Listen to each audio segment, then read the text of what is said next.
વાત હવે એક બેંકની કરીશું. છેલ્લે આજે 20 જુલાઈ ભારતની સૌથી વિશ્વસનીય જાહેર ક્ષેત્રની બેંકોમાંની એક બેંક ઓફ બરોડા માટે આજનો દિવસ ખાસ છે.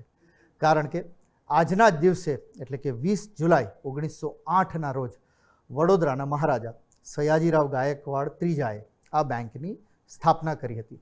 પણ એક પ્રિન્સલી સ્ટેટની બેંક આખા વિશ્વમાં ફેલાયેલી બેંક કેવી રીતના બની, આજે જાણીએ થોડીક અર્થની વાતમાં એના વિશેનો ઇતિહાસ.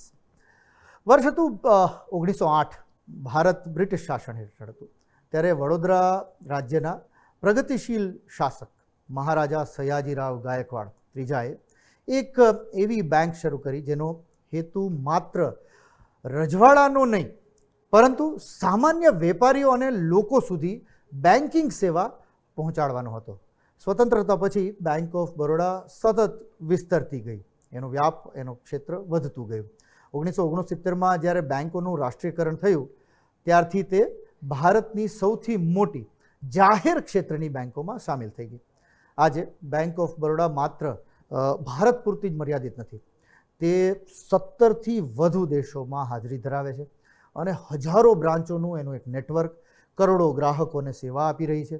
2019માં સરકારે વિજયા બેંક અને દેના બેંકનું બેંક ઓફ બરોડામાં મર્જર કર્યું. આ મર્જર બાદ બેંક ઓફ બરોડા દેશની બીજી સૌથી મોટી જાહેર ક્ષેત્રની બેંક બની ગઈ. જાહેર ક્ષેત્રની બેંક એટલે પબ્લિક સેક્ટર બેંક. આજે બેંકના કુલ બિઝનેસનું કદ 27 લાખ કરોડથી પણ વધુ છે. લાખો કરોડની ડિપોઝિટ છે, લાખો કરોડની લોન અને મજબૂત ડિજિટલ બેન્કિંગ સાથે બેંક ઓફ બરોડા હવે માત્ર સરકારી બેંક નહીં પરંતુ એક આધુનિક ફાઇનાન્શિયલ ઇન્સ્ટિટ્યૂટ બની ગયું છે. એક રાજવીના વિઝનથી જે સફરની શરૂઆત થઈ આજે લાખો ગ્રાહકોના વિશ્વાસ સુધી પહોંચી ગઈ છે. 1908માં વડોદરામાં જે વાવેલું એક નાનકડું બીજ હશે અને એ રાજવીને પણ આપણે શાબાશી આપવી પડે કે એણે રાજાઓ માટેની બેંક નહીં પણ પ્રજા માટેની બેંક બનાવી. તો આજે હું ને તમે એ બેંક વિશે વાત કરી રહ્યા છીએ. આજે એ બેંક ભારતની એક ગ્લોબલ બેંક તરીકે વિકસી છે.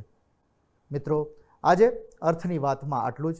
ફરી આવતીકાલે વાતોના અર્થ કાઢીશું અને અર્થની વાતમાં મળીશું. આપ મારી સાથે જોડાયેલા રહો. ન્યૂઝ કેપિટલ માર્કેટ જોતા રહો.